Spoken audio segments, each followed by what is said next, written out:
the Industry 101 Summer School Series. Here are some highlights in this episode.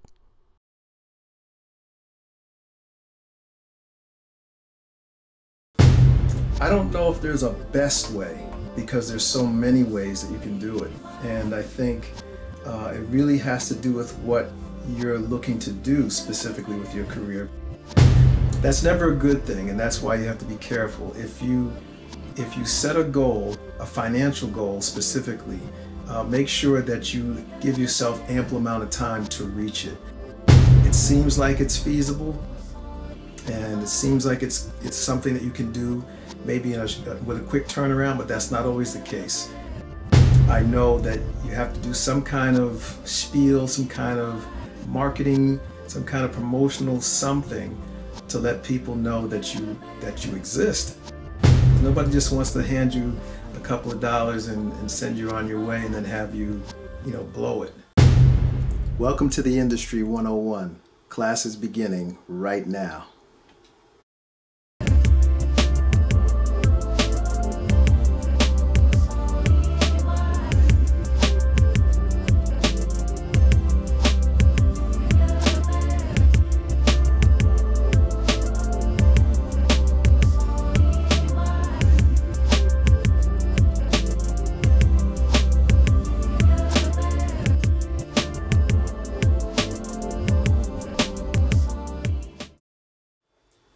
Welcome to the Industry 101, where if you have questions, I'll get you answers. I'm your host, Robbie Jenkins, and when we come back, we're going to talk about funding your independent music career and the advances of digital audio in the music industry. We'll be back shortly.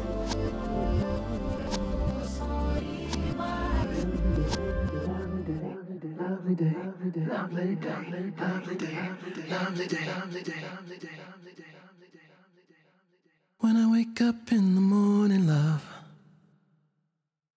and the sunlight hurts my eyes,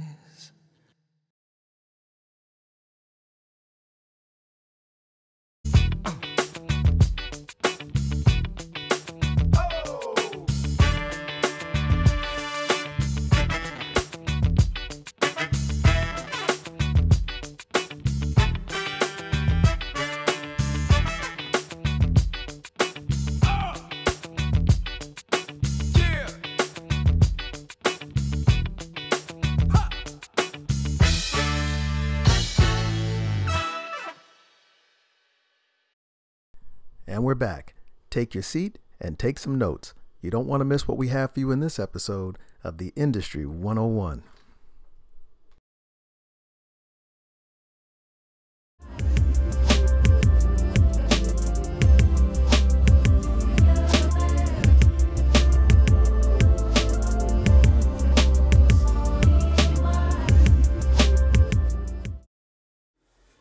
And we're back. Welcome again to the Industry 101. Thank you for joining us for this episode. We're going to jump right in. Our first question comes to us from TW of Stamford, Connecticut. And the question is, what's the best way for an independent artist to fund their music career? Wow. I don't know if there's a best way because there's so many ways that you can do it. And I think it really has to do with what you're looking to do specifically with your career, because that will determine how much funding you need, and based on that it will determine how you should go about getting it. There's a number of different ways. Number one, there's one of the most common ways now is crowdfunding. So you have various apps that you can sign up for and get an account, and the way crowdfunding works, in case those of you out there are not familiar, is that you set a goal, a financial goal of what money you're going to need and how much. And in doing that, then you also have a way to describe what you need the money for. So anybody who goes and visits your page will see exactly what your goals are, what you need in order to accomplish that goal. And there's usually a deadline. There's some kind of date that's usually attached to that to let someone know, look, you have to raise this amount of money by this amount of time. And I know with some accounts, if you don't raise the exact amount of money that you've requested by that time, there's a cutoff, and then you actually, the money that someone has already donated, let's say if my goal was $10,000 and I was only able to raise 9,870, I'm just throwing that number out there. If I haven't raised it by that certain amount of time that I've set, then they do cut it off, and they return the funds back to the accounts of the people who made the donation. That's never a good thing, and that's why you have to be careful. If you set a goal, a financial goal specifically, make sure that you give yourself ample amount of time to reach it. You don't want to, some people wait to the last minute and decide they want to try to earn this money or collect this money, and it seems like it's feasible, and it seems like it's something that you can do maybe with a quick turnaround, but that's not always the case. So you want to give yourself ample time to really get these amounts that you're requesting, and also to find ways to also kind of draw people in the direction of making a donation for you, because sometimes just putting that page up there is simply not enough for people to, well, it's never enough just to assume that people are just going to stumble across your page and make a donation. I know that you have to do some kind of spiel, some kind of marketing, some kind of promotional something to let people know that you exist, that you're even out there looking for these funds, and give them something that gives them an idea of what they're investing in. So if you're a musician, you're a recording artist, then you want to give them a sample maybe of what you do. So in your marketing plan, you want to probably come up with a way to include some of your previous recordings. If you have a music video, you can include that. Keep it brief. You don't want to hit them with too much. I think a nice little 30-second to maybe 60-second, at the most a minute, presentation lets them know enough in that quick moment. Just think of it this way. It doesn't matter what level someone is financially. People are really short on time, right? And especially people who have funds, because trust me, you're probably not the first person to ask them for money. And so they're getting hit a lot of times. So you want to give them that elevator pitch, as I call it, 30 seconds or less. Here's what I need. Here's why I need it. Here's why I'm approaching you, because I feel that you would be a good match for what I'm trying to do. Can we have a further meeting, right? And it's the same kind of situation that you do in your marketing. This is who I am. This is what I'm presenting. This is when I intend to accomplish this, and here's how you can help me, right? And here's where you can go to get the detailed information.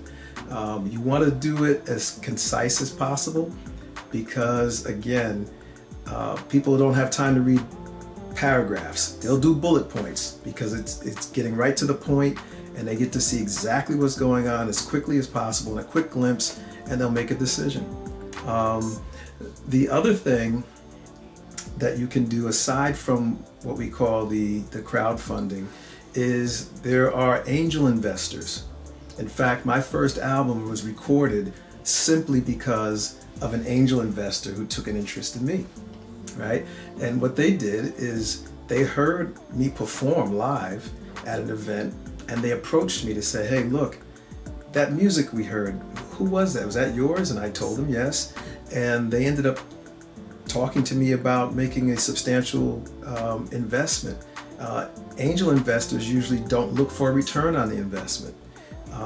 These are people that look at, I have some spare cash, some expendable income, and I want to invest it in something that's worthwhile. I can write it off in my taxes, I'll be fine. Right? So there are people that do that. There are brokerage firms that kind of make that marriage for you. The best and the third and final group that I would tell you to really approach are your friends and family. Right? And this doesn't even include your fans at large. That goes into the crowdfunding. But your friends and family that are closest to you, they know your struggle, they know how hard you've worked to make these things happen for you, and they support you. So that's another way to go about it, is to maybe talk to your family and say, look, I'd like to get this album recorded. or I'm trying to support a tour, or I'm trying to get my production company off the ground so that I can produce my own things and I need this equipment. But whatever it is, be very specific about what you need. Do your research and find out exactly how much you're going to really need. Get at least a ballpark figure that's, that is feasible, and then start to ask. Have a business plan in place so that you know exactly what you're going to do with this money, because nobody just wants to hand you a couple of dollars and send you on your way and then have you, blow it. And you don't want them to think that that's what you're going to do. You want them to know that you know exactly what you're doing. Those are usually the best ways to go about it. When we come back, we're going to address another question where someone wants to know, where is the future of digital audio as far as the music industry? Where is it going? We'll be right back. And now we bring you an FYI moment. This moment will present to you an example of some of the things that I mentioned in my responses to question 1. And it's sponsored by Cold Cast Couture, a fashion line that is cut from a different cloth, and Overture Entertainment Incorporated, strong inceptions, lasting impressions. Did you know crowdfunding has been a music industry trend for a minute? Lots of people do it, and you'd be surprised to know who has. The Pixies raised cash for their book. David Tye raised a ton of money to make music for cats. That's right, for cats. Toad the Wet Sprocket funded the new Constellation album this way. Anna Monoguchi was able to give us Endless Fantasy. Gospel artist Carmen funded an album and music video. And if Amanda Palmer could raise over $1 million for a record, art book, and tour, who says it can't be done? Good luck. Coming up next, I'll give you, from a perspective of being a producer and also as an artist, the things that I would wish to be possible with digital audio. They do have outboard gear and effects that they can use to kind of manipulate that. The only problem, there's a challenge. The problem is that if you get something that's really, really good, that it may also start people thinking that maybe they don't need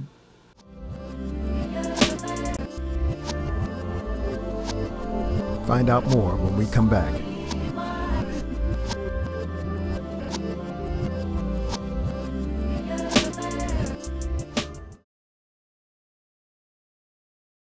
Provides young people opportunities to use their creative spirit, to develop their individual artistic talents, and to develop new works of art while participants work in a diverse ensemble setting.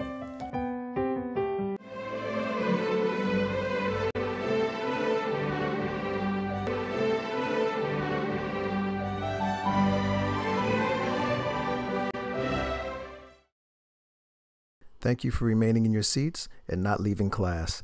And now, question 2 in this episode of The Industry 101. Don't forget to stick around for your assignment at the end.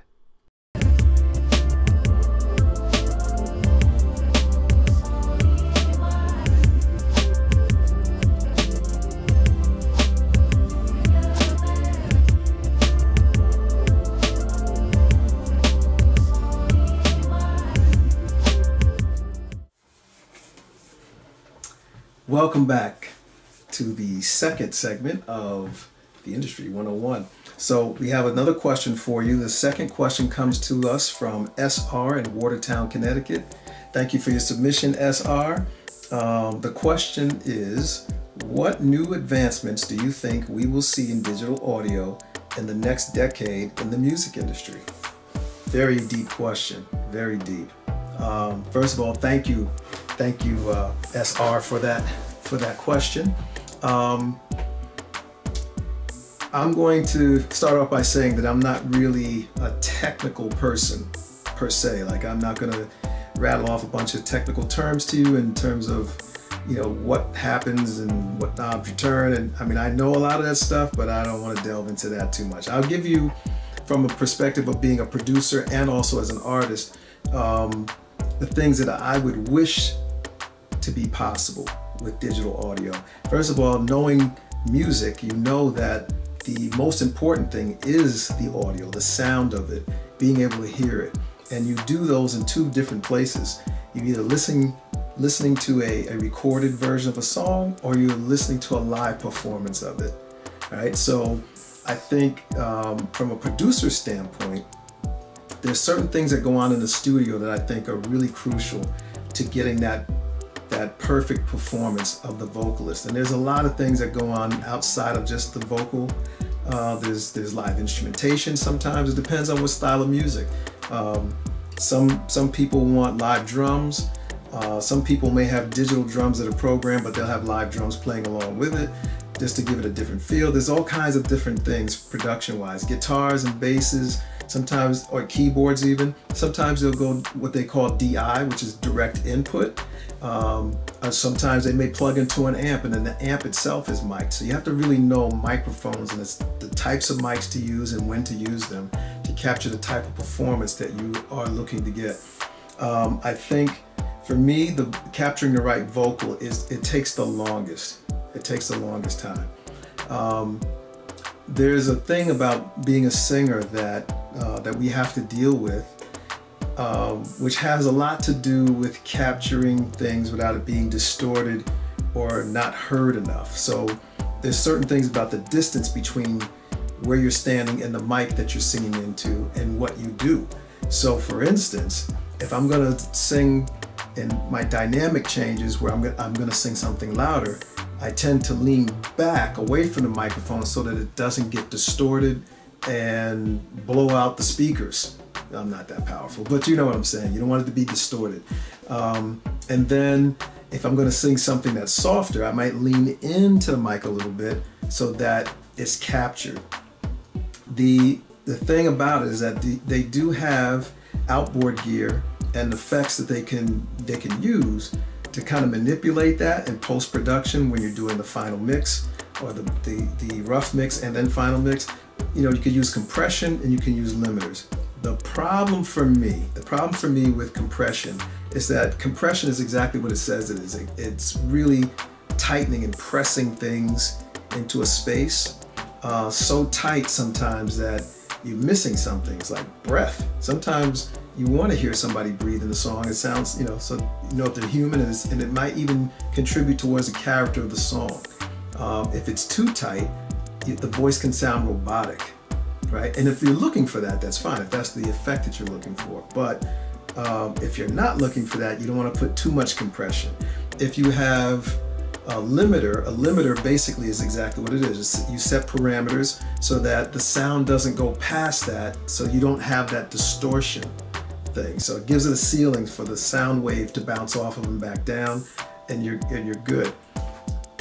What I would like to see happen is that we have something developed where a singer can go into the booth and stand there and just sing, give the performance that they need, different dynamics, whether it be louder or softer, and not have to change position to do those things, or create extra work for them to be able to give that performance. And also, it creates less work for the engineer in the final stages of that recording, which is the mixing, right? They don't have to worry about trying to figure out and tinker around with how much compression to use, not to use, how much of a limiter they have to put on it, that it's set. And there are some engineers, if you work with them on a regular basis, they can get a feel for what you do and have presets already set for you. When you walk in the studio, I press a button, all the effects go where they're supposed to go, the right levels, everything is all set. It would be nice if they had something that did that in real time. So as you're singing, it does that automatically, right? Not only will that cut down on extra work for the engineer, but it also will cut down on the time it takes to mix a song, right? It'll cut a lot of that work in half. The only problem, there's a challenge, the problem is that if you get something that's really, really good, that it may also start people thinking that maybe they don't need certain people to work. Like maybe we don't need an engineer. We just press a button and go in and do what we have to do and it's done. I don't think that'll ever be the case. but you never know how people think. And you never know how well something will be developed to the point where it does get that good.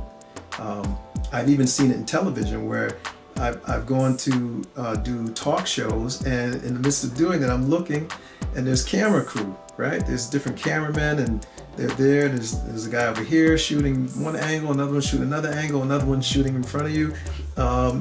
Maybe a year or so after that, I went back, and there was nobody there. Everything was done robotically, and it was controlled from inside the control room. So that was a little strange, but that's what I'm saying, is that you have to be careful. The live part of it.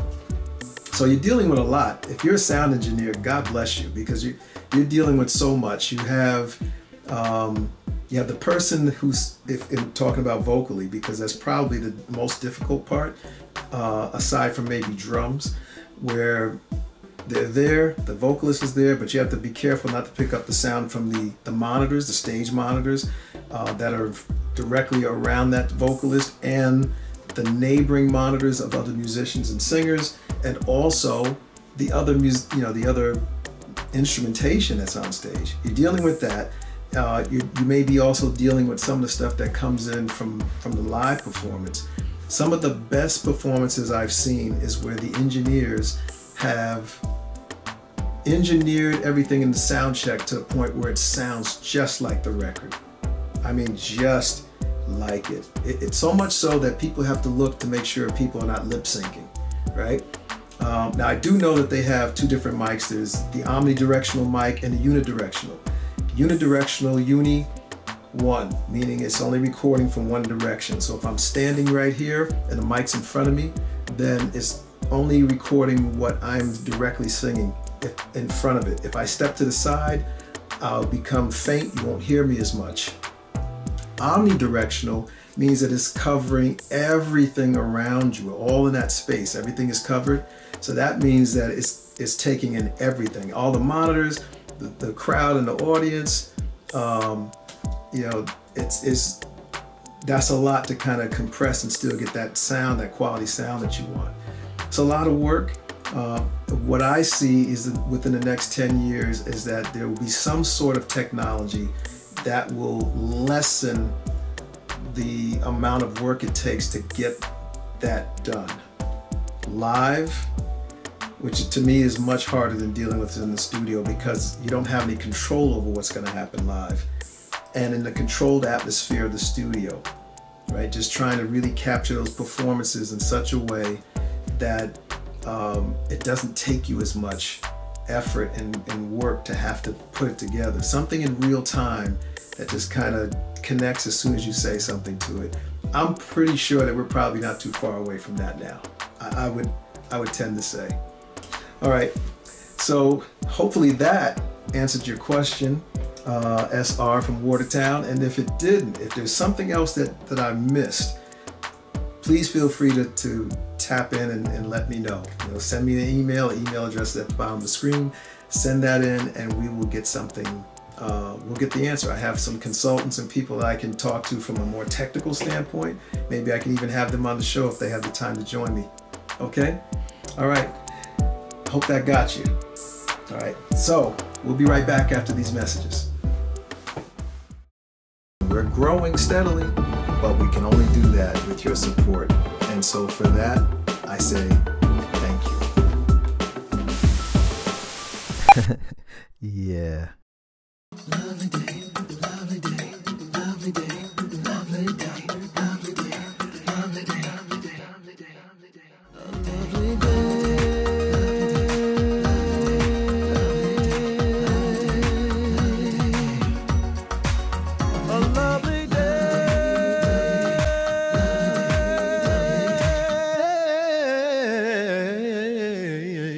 Available online wherever digital music is sold.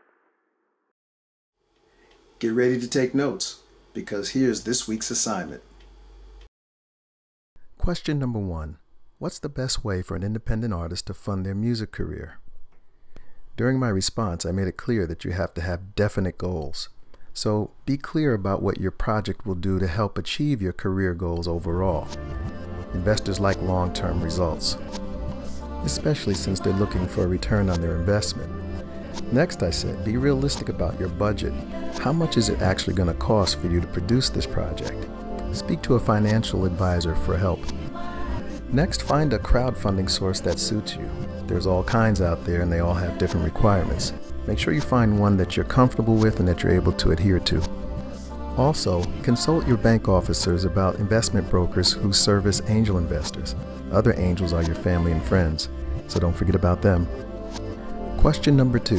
What new advancements do you think we will see in digital audio in the next decade in the music industry? As a producer, I've noticed that sound improvement has always been a thing, especially when you're trying to get a great sound on a vocal. So some sort of automatic level processing that can be done in real time would be key. And as a recording artist, it would help if I could focus more on my recorded performance as opposed to whether I'm distorting levels. This would help reduce the number of retakes. And as a performer, nothing is more piercing to the ear than when you walk past a speaker with an open mic. That feedback noise is crazy. Let's try to see if we can do something about that. And my tip for this episode, be careful what you wish for.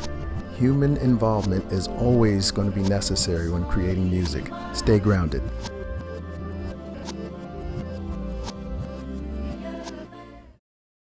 Well, that about does it for this episode of the Industry 101. I'd like to thank TW of Stamford, Connecticut and SR from Watertown, Connecticut. Thank you for your submissions. That made our show very interesting. And welcome to the Industry 101 family. I want to thank Team 101 for being there as always to be supportive. I want to thank our sponsors. I want to thank you for watching and tuning in. Keep coming back. Keep bringing people with you. We're here and we enjoy being able to spread some information to you. So on that note, thank you for coming and we'll see you next time on the Industry 101. I'm your host, Robbie Jenkins, signing off.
Yeah.